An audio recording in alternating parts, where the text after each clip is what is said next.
Alright, welcome back to another video. And while I wait on my more premium adapter for my Dreamcast, which is a pre-order that I have that has ordered in January, it hasn't shipped out yet. I purchased a generic, very generic, it was a $10, you can get them on eBay for probably $7 to $8 if you're willing to wait on the shipping, but I got it off of Amazon Prime. So it's the Dreamcast to Scart. And the reason I wanted that was so I can go Scart into my RetroTINK 5X Pro, and then from there use the mClassic or not use the mClassic. And today I am using the mClassic because it does look better. So let's go ahead and switch sources here. And so I'll show you my settings real quick. You know, I'm on the latest public release firmware, which is a 2.39. And so I have it on input as Scart, and output I found the best look was 540p. 480p does not work for me. It might for you, and it might be even slightly, you know, better with the mClassic than it is for me. But I have a TV over here that it was working on that the 480p signal though was 16:9, and I couldn't get it to 4:3. Even through the RetroTINK or the mClassic, I couldn't force it through 4:3. So I don't know if it's a Tink issue or I just needed to unplug and replug my mClassic. I'm not sure, because sometimes that does happen. But anyway, 540p seems to work perfectly fine, and I actually like the 540p anyways than the 480p, which would be a 4:3 ratio. This is a little bit wider, but it's not really stretched. And so I do have the mClassic currently on right now. And so if you want to look real quick, here's some of my position settings just in case, you know, you want to mess around with that. Here's some other settings, you know, and I'll just show you real quick so you can, in case, you know, you want to look at. So the gamma now, I did have to lower the gamma down because when I put it back to 0, the Crazy Taxi logo in the background seemed a little washed, and some of the coloring in the game it also did as well. So that's why I did that, and then I wasn't trying to click on that one. I have that on strong, and then on, and you know, some of those other things I just didn't even mess with. And so HDMI, triple buffer, locked to 60 hertz. This is a 60 hertz, 60 frames per second game. RGB limited. Now, if your colors are kind of out of whack, like way yellow or whitish or whatever, go to here and just flip it, and then that'll correct the issue completely. So you turn on the mClassic. I'll even show you real quick, because watch, I'll shut it off. And you see what the colors did? And so I just go here and it fixes it. And when I turn the mClassic back on, it does the same thing. You know, I don't know why, but anyway, that's just something that I found out. So I figured I'd go ahead and let you know. So let's go ahead and get into the game. I already have, like I said, all my image settings the way I want. Let's just go ahead and work for, I'll work for 10 minutes. Just, who knows if I'll finish it. Maybe I will. In case some of you want to watch, you know, a full 10-minute run. BD Joe. Yeah, we gonna have some fun. I have lowered down the in-game music. Now normally I am using the standard VGA into a generic HDMI adapter, and from there I go to the mClassic, but then you get that shifted image, you know, that you're like, why is my image mostly to one side and you know, not centered properly, you know? And so that happened. And then it also has a very, very slight letterboxing to it, going the VGA route. You know, it's not that bad, but it's very minor, you know. But I wanted to go into the RetroTINK so I can crop all that off and get a full image here. Man, this D-pad, I'm telling you, I don't know how much y'all play using the Dreamcast, but man, this D-pad is bad. It's rough with all those dots on it. I call it Braille.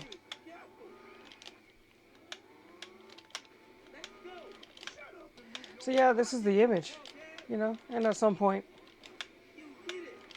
I'll turn off the mClassic just so you can kind of see, but I've been going back and forth with it, trying to decide, you know, what is it that much better, you know, and it's enough. And especially since I'm going out and into my capture devices, I want to force a 1080p signal for my capture, you know, because it'll get a higher bit rate with a lower image, which is, you know, 540p, and I'm upscaling it, you know, with the mClassic. So that's why I also want to use it. I can use the RetroTINK, yes, to output a 1080p image as well, but it's going from that Scart, it's not as good as this. And even when I turn off the mClassic, you know, you can see the difference. And even if I use the RetroTINK to set it for 1080p, it just sends a 1080p signal. But I want a cleaner image than what there we go. So I'm gonna pause it because what's gonna happen is the colors are going to, okay, there we go. That's off. I flipped it on a different. So let's go here. Let's go to RGB limited. Make sure it's on that. And then let's go pick up this guy. So if you look at the numbers, now first of all, you can see the blacks are a little bit grayer than they are black, you know, which, you know, post-processing, editing, or whatever programs you use, a lot of people could correct that already. But if you look at the numbers are, they got a little bit of like chalky edge, I guess, if you will. I don't know how to explain it, but it's not so clean. And so this image still looks good on its own. But the mClassic, I just feel, makes it look better.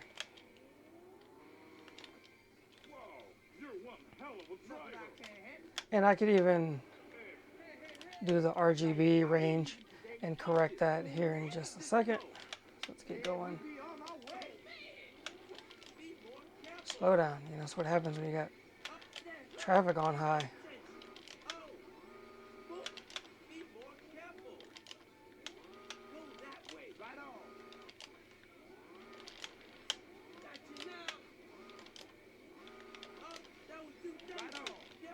See if we can get through here. Okay, good.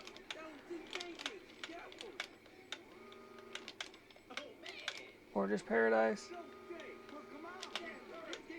That was a good hit. Because at my speed, I might have like not made it the way I wanted to. So let's go and do the full range.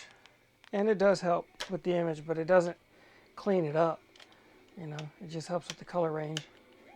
So even without the mClassic, you know, it's a solid image. You know, considering this little adapter is only, you know, $10.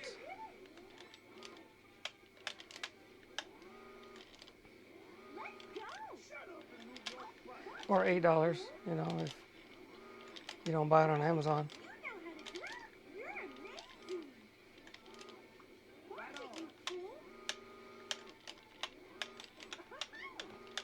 Very clicky buttons. Why did my light just get brighter? Did y'all see that? And so let's go ahead and turn the mClassic back on. And let's go ahead and correct the color, because the mClassic does a fuller color range. And if you add both to the mix, see the numbers? Look better.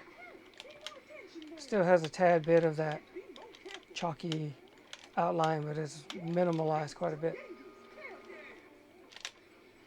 I am not used to this controller, I'll tell you. Because like for me, your A, B, X, Y buttons, they're just too small. It's not like the PSP, you know, where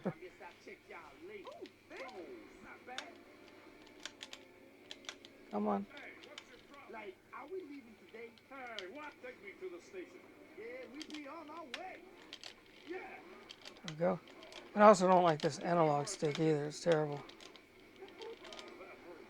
Pay more attention. Let's move it. So I feel like I can't. It's hard for me to like drift because I gotta slide my thumb around. But they have modern controllers, but they're freaking $55.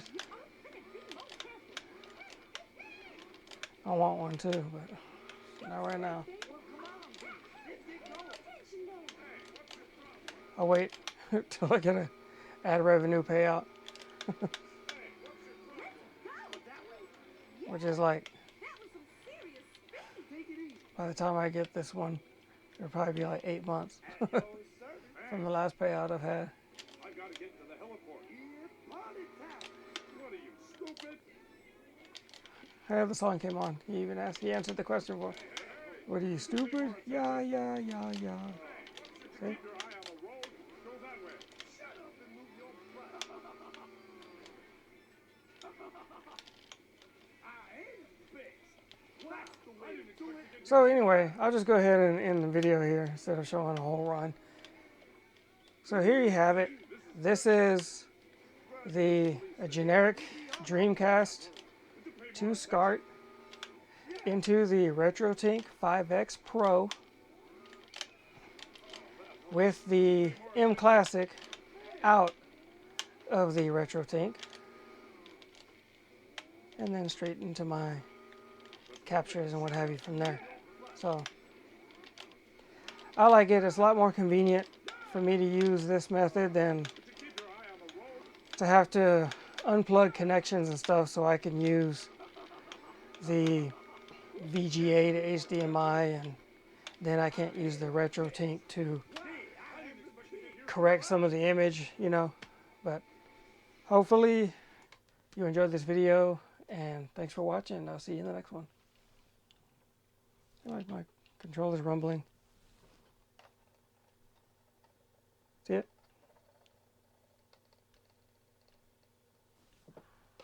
I'll just get one of my earrings. It's nothing like the PS2 rumble.